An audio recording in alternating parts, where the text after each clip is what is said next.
C'est bon l'eau. Dans 20-30 ans, il n'y en aura plus. Enfin, peut-être avant, hein, on sait pas où on va. Salut, la pragmatime. J'espère que vous buvez bien assez d'eau. Parce que en ce moment, on va vers les jours les plus chauds. Alors vous allez me dire, oh mais non, attends, tu dis n'importe quoi, tu vas pas commencer avec ton réchauffement climatique, c'est pas vrai, c'est pas vrai, c'est pas vrai. Eh, chez moi, il fait pas si chaud que ça. Et puis, en plus, toutes les réserves d'eau sont pleines, alors tu vas pas me la jouer. Alors c'est bien de prendre des événements locaux. Je vous ai posté une carte d'ailleurs dans l'onglet communauté, pour vous montrer d'ailleurs que la France était un point froid. Tout autour, ça crame, et nous, on est bien. Alors, puisqu'on est bien, bah du coup, il n'y a pas de réchauffement climatique. On s'en fout des autres, quoi. Hein, si toi, t'es bien dans ta vie, si toi, tu es confortable dans ta vie, il n'y a pas de pauvres. Hein, c'est ça le principe, c'est comme ça que tu réfléchis. Ok, non, mais c'est une façon de voir les choses, hein. Moi je veux bien. Mais le 21 juillet a été le jour le plus chaud jamais enregistré. La Terre... jamais enregistré. La Terre est en territoire inconnu. Donc, le 21 juillet a été le jour le plus chaud de la Terre. Alors déjà, il y a un problème, c'est que à la création de la Terre, il y avait déjà des dizaines de milliers de degrés. Donc, on est d'accord qu'il parlerait plutôt du moment où il y a eu de la vie sur Terre. Et encore, je suis même pas sûr qu'ils prennent le moment des dinosaures. Hein. Donc, le 21 juillet a été le jour le plus chaud jamais enregistré. Tu vas me dire, c'est pas possible parce que chez moi il fait... Attends, je vais me centrer. C'est pas possible parce que chez moi, ben, il fait pas si chaud que ça, hein, c'est des températures normales. Oui, mais si tu prends la moyenne partout sur le globe, tu verras que même la température est plus fraîche certainement que chez toi. La température enregistrée. Parce qu'on prend toutes les températures du globe et on regarde. Tu vois, on fait une moyenne et on regarde si ça monte ou si ça descend par rapport à la normalité. Le 21 juillet, la planète a connu sa journée la plus chaude depuis le début des relevés en 1940. Donc voilà, vous l'avez là, c'est depuis 1940, depuis qu'on commence à faire des relevés météo. Donc, venez pas dans les commentaires me dire oui, mais au Moyen-Âge. Non, 1940. Avec une température moyenne mondiale de 17,09 degrés. Donc tu vois, c'est pas très chaud finalement. Il fait même moins chaud que chez toi. Mais en fait, si tu prends cette température-là, que tu te dis que c'est une moyenne globale du monde, qu'on la compare par rapport aux années précédentes jusqu'en 1940, il a jamais fait aussi chaud à cette époque-là. Globalement, puisque pour avoir une impression de réchauffement climatique, pour mesurer ça, eh bien il faut faire le global. C'est pas chez toi, c'est pas chez moi, on mesure tout, la totalité. Ce chiffre, annoncé par le réseau européen Copernicus, laisse les scientifiques dans la crainte de futurs records.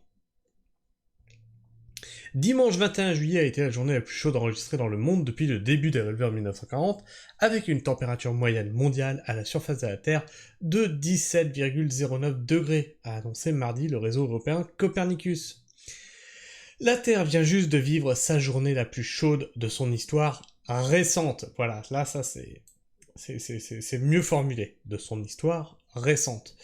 Donc depuis l'ère industrielle, on va prendre depuis les 200 dernières années. Depuis l'ère industrielle, on a l'ère la plus chaude. L'ère industrielle, c'est ce qui a permis de dérégler le climat. Et là, on y est. On a la journée la plus chaude. Et ça continue comme ça. On a eu, c'était en 2003, je crois, la canicule du siècle. Et tu vois que plus ça va, plus les dates se rapprochent. C'est ce que je vous disais. Quand vous me dites dans les commentaires, oui, mais attends, moi, quand j'étais jeune, il y a 50 ans, il a neigé à tel endroit. Ouais. Est-ce que tu te rends compte que là, les événements se succèdent quand même? C'est plus des écarts de 50 ans. C'est des écarts en 2 ans, 3 ans, voire quelques mois des fois. On enchaîne les conneries comme ça. Nouveau seuil franchi. Cela dépasse très légèrement de 0,01 degré le précédent record de 17,08 degrés qui datait du 6 juillet 2023, l'année dernière. Voilà, l'année dernière on avait un record, cette année on en a un nouveau, et là tu vas me dire, attends, 0,01 degré, hein, ils vont pas nous casser les pieds pour ça. Bah oui, c'est le principe de la grenouille qui bout, hein. Toi, t'es dans ton petit bain remous là, puis on fait monter la température tout doucement. Puis bah, à quel moment tu te rends compte que t'es en train de cramer? À un moment, t'as un indicateur. Ça te dit que là, tous les ans, maintenant, c'est bon. On y est, ça augmente. Non. Non, moi, ça va, je suis bien. Selon Copernicus, ce nouveau record quotidien, qui intervient alors que des vagues de chaleur frappent une partie des États-Unis et de l'Europe, pourrait être de nouveau franchi les jours suivants. Donc on risque d'avoir là, les jours qui arrivent, de futurs records battus. On est sur de futurs records battus. Avant que les températures baissent, bien qu'il puisse y avoir des fluctuations dans les semaines à venir, nous sommes désormais en territoire inconnu. Et comme le climat continue de se réchauffer, nous sommes tenus de voir de nouveaux records battus dans les mois et les années à venir. Oui, mais moi, quand j'étais jeune... Non, voilà. C'est quand je te disais, les écarts entre les anomalies diminuent, c'est plus moi quand j'étais jeune. Là, c'est tous les mois. Tous les mois, il y a une nouvelle dinguerie. Le directeur du service Copernicus sur le changement climatique, le C3S, Carlo Buontempo, cité dans le communiqué. Ces records se produisent généralement entre fin juin et août. Bah normal, c'est quand c'est l'été. Quand l'été est sur l'hémisphère nord et ses grandes étendues terrestres. La situation présente semble aussi liée à des températures inhabituellement élevées sur des grandes portions de la région antarctique, selon les analyses de Copernicus. Des records qui s'enchaînent. Pour Carlo Buontempo, ce qui est particulièrement stupéfiant est l'ampleur des records des 13 derniers mois comparés à ceux enregistrés avant. Oui, mais chez moi, il a dû rallumer le chauffage au mois de juin. On s'en fout de chez toi. On s'en fout. C'est global. Avant juillet 2023, le précédent record de température moyenne mondiale quotidienne était de 16,8 degrés, atteint le 13 août 2016. Tu vois, 2016, 2023, 2024, puis peut-être Quand je vous dis, ça se rapproche. On a eu 2003, ensuite on a eu 2016, 2023, 2024. On est vraiment... Tac, tac, tac, tac, tac, tu vois, ça se rapproche. Selon les données de Copernicus. Mais depuis le 3 juillet 2023, 57 jours ont dépassé le record de 2016. Après, alors, c'est 57 jours où on était au-dessus des records de 2016. 57 fois. Après, globalement, pas chez toi, encore une fois, attention, hein, parce que pour certains, ça a du mal à rentrer. Après une année 2023 inédite en termes de chaleur, juin 2024 a été le mois de juin le plus chaud jamais mesuré. 13e mois consécutif à battre un record de température moyenne sur les mois équivalents. La température moyenne mondiale sur 12 mois a ainsi été la plus élevée jamais enregistrée. 1,64 degrés au-dessus de la moyenne pré-industrielle, 1850 à 1900. On rappelle quand même qu'il ne faut pas dépasser les 2 degrés, sinon on arrive sur des catastrophes. Voilà ce qui vous reste. 0,40 degrés. Même pas 1 degré. Et tu dis, ouais, ça monte de 0,01, on s'en fout. Ok. Quand la déforestation et la combustion du charbon, du gaz ou du pétrole n'avaient pas encore réchauffé le climat de la Terre, avait annoncé début juillet Copernicus. Cette élévation des températures s'est déjà accompagnée cette année de canicules intenses de l'Amérique du Nord au Mexique, en passant par l'Inde et la Thaïlande, tandis que l'Afrique de l'Est et la Chine ou encore le Brésil subissaient des inondations dévastatrices. Ah ben ça alors, c'est pas comme si les climatologues n'avaient pas prévenu de ce qui allait se passer. Des crues éclairs, des inondations et des zones où ça brûlerait. Oh mais dis donc, ils sont devins.